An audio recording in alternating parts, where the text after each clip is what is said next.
Hello to all of my BPTV friends, YouTube friends, Facebook friends, and new friends watching my show. I'm Alan Levine, the Talking Machine. I'm honored and blessed to be doing my 72nd The Talking Machine show. And yes, I have another great guest. Will you please introduce yourself? My name is Carol Glock, and I live right here in Bethel Park. That is great. And a little before we get into the interview, about a month ago, I'm getting flyers for an event, and I tell this lady, Carol, I go, I got a few things going on, it'll take a bit. She goes, no, I'll be getting my flyers before you. Then I find out, and you'll find later, a little tease, we'll find out what happened in her life and what she started to help others. So where were you born at? I was born in Pittsburgh, Pennsylvania, but actually grew up in Mars, PA. I know where it's at. I've had good friends over there, and that's way up north, the opposite of Bethel Park. Right, exactly. And then where'd you go to school? So I went to school to Mars High School, and then I went to college at Carlow University. I know Carlow, and friends of mine went there and knew many people and women that went there. Great. Yeah. And then I went for my master's degree at Penn State. So what'd you get I'm there? a super Penn State fan. Oh, well, I got to interrupt you. My daughter only has 3 degrees from Penn State and graduated in 4 years, so we awesome. are. We are Penn State, absolutely. That's just had to get that out. And what was your degrees in then? So my degrees were in psychology and education and special education at Carlow University. Okay. And then at Penn State, it was in health education. That was Nice. my focus. So what did you want to do with all these degrees? And I appreciate smart, beautiful women, so let us know. You're too kind. So Thank you. with my degree, I really wanted to go out and do community health education. So Wow. I had a great opportunity to work through different grants through my life, which That was is great. really nice. Like, So who'd you first work for once you graduated then? I worked for the, when I graduated from Carlow, I was in the educational system like elementary school, Okay. secondary school. But then when I graduated from Penn State, You stepped it up. right, which was my love. So then I worked for the Arthritis Foundation. I did some things for the American Heart Association. Wow. And then I also had the opportunity to teach at Washington and Jefferson College. I'm director of their wellness department down there. Congrats, Professor. Thanks. So that's what I'm presently doing now, and I love working with all the athletes. And Yes. I have to attribute my son for putting me in the Well, position. wait, before you jumped a little bit ahead, but I appreciate that. Do you have a husband? I do have a husband. We've been married, if you can believe, for almost 50 years, and God bless you. That is awesome. he's Congrats. absolutely wonderful. We met. I met him at your foundation party the other day here in South Park. Yes, she did. And it was a great event, and we're teasing about that. Now, you told me you have sons, and they graduated from Bethel Park and went to Bethel Park? Correct. Yes. Okay. I'm not going to ask what year, but did they play any sports? Because you know I'm a sports guy. I got to find out. Oh yes, their major interest was hockey, basketball, track, and baseball. I like their style. Very good. So they did it all. That is great. And then you said one of them at least had 3 championships. Am I right? Correct. Yes. And that was in hockey. Yes, my I middle son, remember those Justin. years because my daughter graduated in 2006. I think it was before that they won 3 in a row. Correct. Right before that. Okay. Yes. See, they I know did. a couple things. I've lived in Bethel since 1983. Okay. So I know some stuff. You do. And sports is right in my wheelhouse. Well, congrats on your sports, sons. What do they do now, if you want to give us a little glimpse of what they are doing? Well, so my husband was an engineer, and he graduated from Carnegie Mellon. So 2 out of the That's 3 great. of them followed in his footsteps. That is great. Yeah, my oldest son is a mechanical engineer. My youngest son is a computer engineer. And then my middle son was more like I was. Well, somebody got to take after good mama here. Right. He followed me in English and journalism. So Nice. they're all gainfully employed and, have children, and it's wonderful. Well, you're a proud mother, wife. You got a grandchildren. How many grandchildren? So I have 4 grandchildren, and there's one on the way, too. Wow, that is, congratulations. No, Thank that is you. so great. How long have you lived in Bethel Park? We've lived in Bethel Park for 40 years. Wow, what brought you here then from Mars? Because you know it's like the opposite, not in space, but in the world here. Right. So my husband worked for the Department of Energy out in West Mifflin. at That the makes sense why you'd come this way. Right. And he was from Brentwood, so we had to find Oh, wow. a happy medium place to like raise our family. So we really thought Bethel Park was the place to settle. Well, hey, I'm a fan of Bethel Park and everything, all the shows I do here and what we promote. So I'm glad you're here and you beat me to the neighborhood. Exactly. Yes. No, it's all good stuff. No, that is great.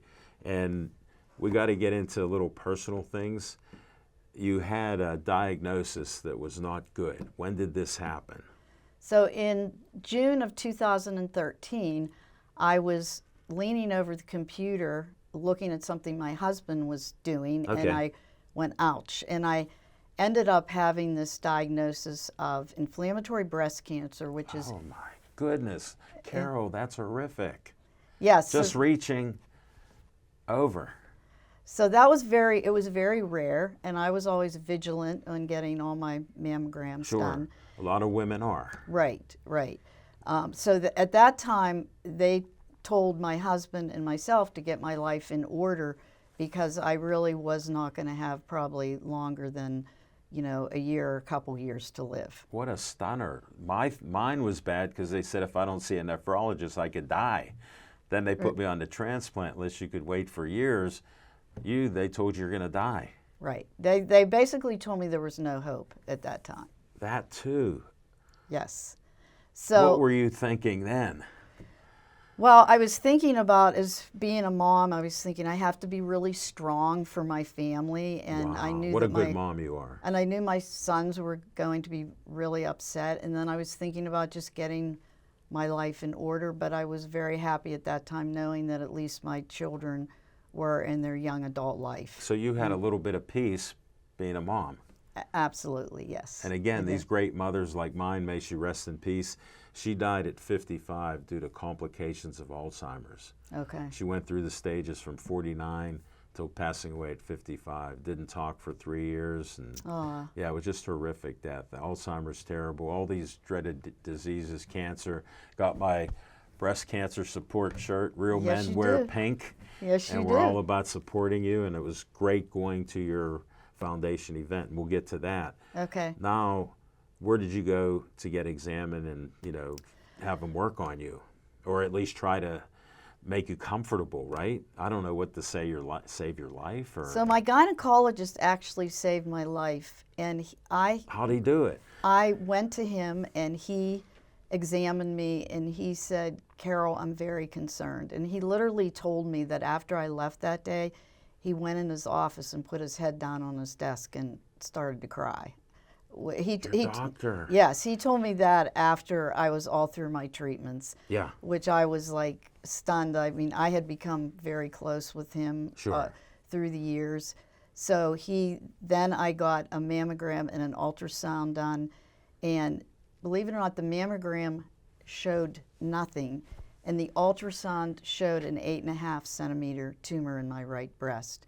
And because I had dense breasts, Yeah. sometimes the mammogram does not Get show it it correctly. up Yeah, I've initially. heard that actually with my girlfriend not knowing if it's ovarian or breast cancer, who passed away 10 years ago, Janice. May she Right. rest in peace. Right. No, it's yes. horrific. So I ended up at, Allegheny General Hospital, a recommendation of a friend of mine to see this Dr. Thomas Julian, Oh, who is okay. head of the NSABP. That's You're the throwing national, alphabet letters at me like crazy. What's that all mean? That's For lay people. the National Surgical Bowel and Breast Cancer Project, and What a that's mouthful. that's the best kept secret. It's in Pittsburgh, and it's one of the largest clinical trial, In the country? In the country. What a best kept secret in Pittsburgh. We're loud and proud all the time. How'd that sneak by? Right, absolutely. I'm glad you could go there then, right? Yes, so I remember walking into the room, and he had 10 staff members, physicians, and other, healthcare personnel. And so when there's 10 people in the room when you're diagnosed, you know it's very serious. And I'll never forget because he looked across the room to me and he said, "Carol, I think I can give you hope." And that was the first thing. It still gives me the chills I sitting got here chills today. when you said that, because another thing with my kidney transplant, they only had 6 doctors in with my surgeon. And Okay. they said, this is serious surgery, but, you got a good donor and, we'll make it happen. And Right. so that's why it gave me a chill, because I wasn't worried. Yeah, so you know what that feels Yeah, like. I actually do. Yeah. It's weird how we have commonality here, Yes. being a man Most and definitely. a woman with 2 different things. Right. Most No, definitely. carry on. Hate to interrupt you, but that hit me right here. Yes. So he told me that he was involved in a clinical trial, and it was called neratinib. You have to learn all these different kinds of I'll it. bet. Every trial seems to end with the word nib, and he said, was I willing to try it? Well, at that point, you're willing to try anything. Yes. With the grim Carol, diagnosis I had been giving. I agree. So he placed me on. It was a an oral drug that I had to take. It was phase 2 of the trial. Okay. I won't Was it chemo or something else, or? Yes, it was like a chemo. Because I've heard of some. I know a bunch of people, even doctors, and they tell me there's so many of these new things that come out.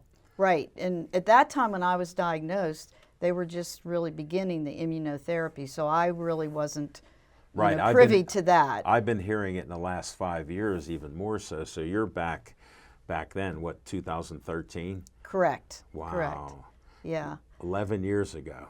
Right. So this was a drug that I was given, and along with that, they call this neoadjuvant, where when the tumor is so large that they Yeah. actually try to shrink it before surgery. Wow. How So- do they do that? Well, I was actually placed on, chemotherapy, stronger drugs. I won't Did go you get into a the name. port? Yes, I had a. My girlfriend that got a port put in, and she had to go weekly or every 17 days to get her doses. Right, absolutely. So I had the port in for actually the next 2 years. Wow. And during that year and a half, I got, I had chemo every couple weeks for a year and a Yeah. half. Wow. Then I had the surgery, and then I had 35 treatments of radiation.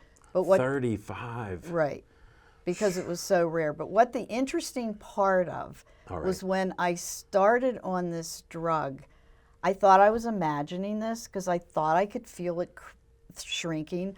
And I try to be a very positive person. Well, you and- know your body too. Right. And that's a key thing. A lot of people don't understand that. But when you Yes. do it, like I eat healthy and exercise and know different things, so you can Right. feel stuff like that. Yeah. So when I went back after a couple treatments being, on this clinical trial drug. Sure. Yeah, a special drug here. Right. My oncologist said he could not feel the tumor.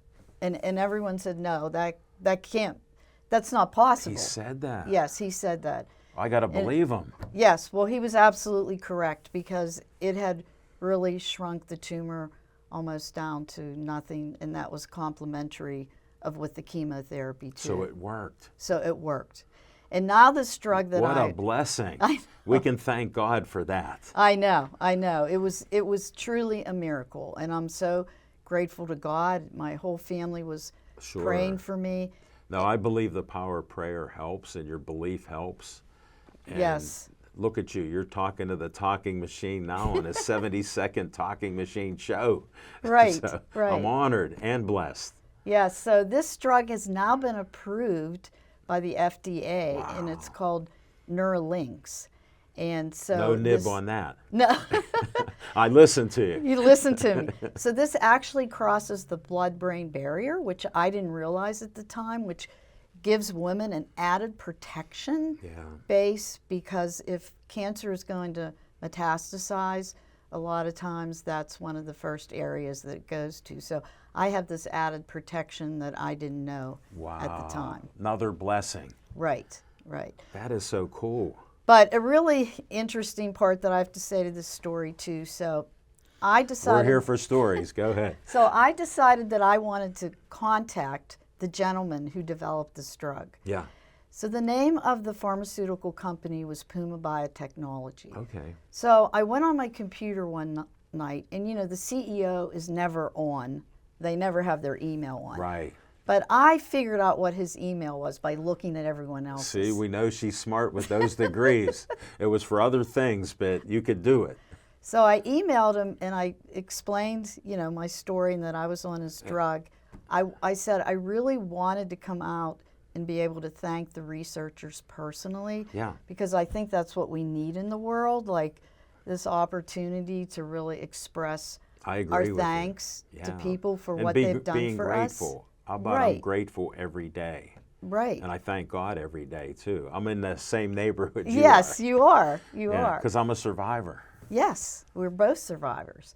So he actually emailed me back within 10 minutes on a Sunday night and said, That's a miracle. he said, I will be flying you and your husband out here so that you can thank the researchers. So I had the opportunity of going out, meeting Alan Aubach, who was a biomedical engineer, and I got to hug and thank each And where one were of the they researchers. located at? Their subdivision was located in San Francisco, so I went out there So you had first. to go to the coast. Yes, so I went out there first, and my son happened to live there at the time, so What he a went with coincidence. us. Yes, so he went with it, and then Alan said he was going to fly us out to the main headquarters in Los Angeles. So Wow. we came back. So I had the opportunity of thanking and hugging every researcher, and they were so grateful because they said we don't ever get to see live patients. Yeah. And it just motivated them to keep doing what they And were to get doing. better, yeah. Right. Yeah. And look, they met a survivor because of what they did. Yes. That is so cool. Right. So I'm Thank you. always out there to promote Puma Biotechnology because he was telling me that another drug company put this drug on the shelf and didn't want to develop it. And he chose to develop it. So Really? I wouldn't be here today if it wasn't for Him. Alan Aubach And developing I like this his drug. name, Alan. Yes, of course you would. Yes, yes. No, So- that is great. And I just have to share this. You're my 72nd show, and I've had great stories from all different ladies, men, everything else, business, authors. That's the best story that I've had on my Talking Machine show. Well, thank you. It is. I'm Thank honored you. and truly blessed to have had Bob Gary tell me to come to your event. I'm glad. I'm glad you Shout were there. out to Bob. He was a longtime Bethel Park policeman. He's now retired. And for all of you know what a tough cop he is, he has a nice, kind heart. He definitely does because he's really trying to help me with the Glock Foundation right now to raise money. Look what we're going to do here now. Now, Right. you're a survivor. How many months did it take and you were, cleared? Or how many years? It was 2 years? Right. So it was 2 years when I was cleared. Okay, that's what I Yes. wanted to get there because I'm trying to set this up. When did you start the Glock Foundation? So we started the Glock Foundation in September of 2015. Okay. And We're getting that timeline here because we got information like you won't believe. right. And Listen to Carol. and when I was sitting in my chair, getting my chemo, I thought to myself, my gosh, I'm a health and wellness, Person. Professor Yeah. at a college, and I thought I really need to give back, and I need to give back What a and thank mindset God. for all Yeah. of you. This is why I have great guests. You can be inspired by Carol and other people that suffer a tragedy. Look, she wasn't even expected to live. Now she's thinking about helping others. You inspire me because I'm about that positive flow there. Try Okay. to be positive. And you took a page or two that I try to practice. Right. Thank you. Thank you And so thank much. you. And that's why we're going to hear more about the Glock Foundation that you're starting. Okay. Go ahead. All right. So the Glock Foundation, our mission is to raise And money. we have all of this. Yes, and I'll go over You this can in go a for the minute. points. That's why I set it Okay. up. We got 10 minutes to do that. So 10 minutes, okay. Yes. So the mission You can with cover. our Glock Foundation is to support research, clinical trials, patient care, Wow. and education. You're covering it all. Yes, we're covering it all. You got a blanket on this cancer. Exactly. Kill it. Exactly. And before I start, the one thing I wanted to tell individuals too is that We take no monies at the Glock Foundation. Emphasize that again, because some people are hard of hearing like I'm getting there. Yes, so I absolutely take no monies. This is my payback to God and to my doctors. So I do this all for free. Thank you for doing that. Yes. I thank you. appreciate you. Yeah. So this is the 4 things that we do with the Go Glock ahead. Foundation. The first thing is that we assist breast cancer clinical trial patients with financial support. And you know, there's so much, Alan, like financial toxicity. Like when you are diagnosed with breast cancer, it's like you could have a young family, Right. and then the mother can't work, and then the father has to take off work. So And the help with her and the kids. right. This is one of our major things that we do and we help out with is, so if a patient calls us and if they need food, we'll give them like, you know, cards from Yeah, like gift cards. Aldi's, gift cards. So they I heard can, at your foundation about the gift cards and things. Yes, Yes, yeah. I listen. Okay, you Not did just, listen. I don't talk all the time. You did listen. So we do that, and families really like that. And It also, helps yes, it helps a lot. right now. And then if they need transportation to their like chemo appointments, we have a contract with Lyft. So my husband, he's such a great supporter. Yeah. I feel like he's like definitely my side person with doing all this. So he sets up all the appointments through my- Lyft. This get- rings a bell with me. With my girlfriend Janice, lived on Mount Washington. I would pick her up from coming to Bethel, then take her to AHN to get her treatments, and I had to do that twice a month. It was then about 3 times a month to do that. And I was working full time at the time at the Pittsburgh Post-Gazette, so we had to Right. schedule around some of my issues and things to get her there, because you know the chemo really. Yeah. That port, it goes through so it doesn't hurt your flesh or anything, but it's to kill things. They said if you spilled it on your hand, your skin would be destroyed. Right. So that's going There's through your body. And she lost her hair within a month. She had beautiful blonde hair and was devastated by that. We had wigs and all that stuff, but just getting back and forth and doing shopping, it was tough for her. Right. Yes, it's really So that is difficult. great what you're doing. From my personal experience, that would have Yes. been appreciated then by her and me. Well, and another place that we collaborate under my number 1 point here is Hair Enhancements in Dormont. They are absolutely Oh, wow. excellent because they provided me with my wig when I lost my hair. And your hair looks very beautiful.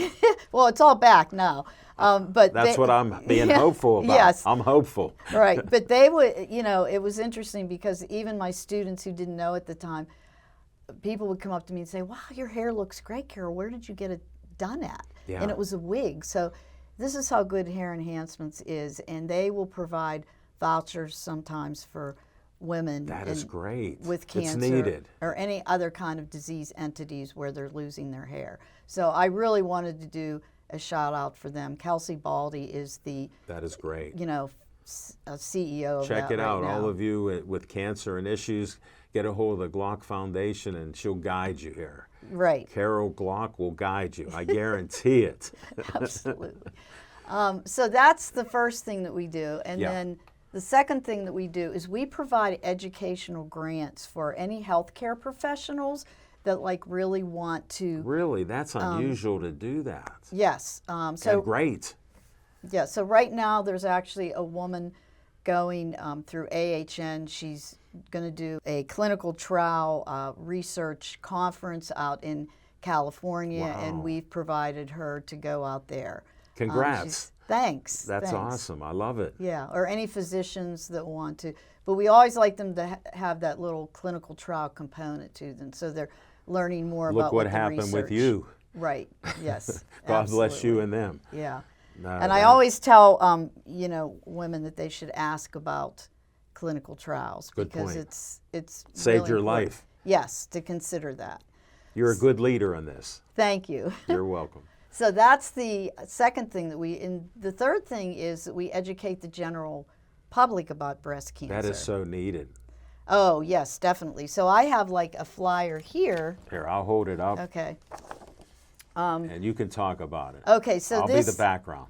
Yeah, so particularly during the month of October and May, we offered to corporations, to hospitals, to colleges, to anybody or anywhere in the Pittsburgh community about breast cancer. So I'll talk Great. about prevention, screening, detection, diagnosis, breast cancer treatments. And I also bring along with me Barb Paul, who is a friend of mine and is a researcher of cancer for the past 30 years. And she was sitting at my registration desk at the golf Say her outing. name again? Barb Paul. I met her at the desk. She took Yes. my money. Yes, she took your money. She was so nice. And I told her you were going to be on my show, and she said, that's wonderful. Good. So her sister passed away of breast cancer. Oh, my. So she contacted me and said that she'd really like to help. So her expertise in research really complements, what we do, and for anyone that has questions. Last Friday, she was so professional and everything because I had questions. What do I owe? What's these tickets? She explained everything. She's very professional, and she'll bring microscopes to our different events so you can see what a normal cell looks like and what a cancer cell looks like. Right. So No, that is so helpful, and it's so great because we don't know. We're lay people. Like I was told we're running out of time, but I was told by some experts that under a microscope, a cancer looks black and mold looks black. So you have to do all the proper tests to find out whether it's mold or cancer. right. So that's one little thing that I learned from a sister-in-law who was in charge of the VA and stuff as a nurse, and a couple doctors told me that. And that just stuck in my mind that somebody could make a misdiagnosis. Yes, they could easily make a misdiagnosis unless you have someone that's really keyed into that research. And that's or why I wanted to physicians. bring it up. We got about a minute to go. Okay, so Let's cover your fourth one. yes, well, just before the education part is that we also had an event at the Lamont this past May, and we do it every Love that year. restaurant. Yes, where we bring doctors in and we pay for the patients to come. It's a minimum. Get out. Yes, That's great. and then you can get CME credits. And then fourthly, we try to connect the patients. I have a support group like maybe once every other month, but I call it a wellness support. Yeah. It's very positive, and we bring in different speakers and things like that. That is great. We covered a lot, but I want to get your phone number or website out there so they can contact you. All right, so if anyone would like to contact me, I answer 24/7. Give us this number. The number is 412-680-6496. And if you'd like to visit my website, you can go on glockfoundation.org. There's a donate button up on the right-hand Hit side. that button. Hit that button, or you can go to glockfoundation.org/donate. And just so you all know, every single amount of your donation goes to a breast cancer That's patient. 100% for all of you that don't know math. Carol, I want to thank you for being a great guest. You're doing great things in our area, and you're a Bethel Park resident. We salute you. Please try to follow up with her.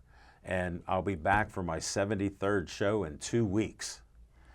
Thanks for watching. Thank you so much for having me, Alan. I really You're appreciate welcome, the Carol. opportunity. I'm glad I could do it.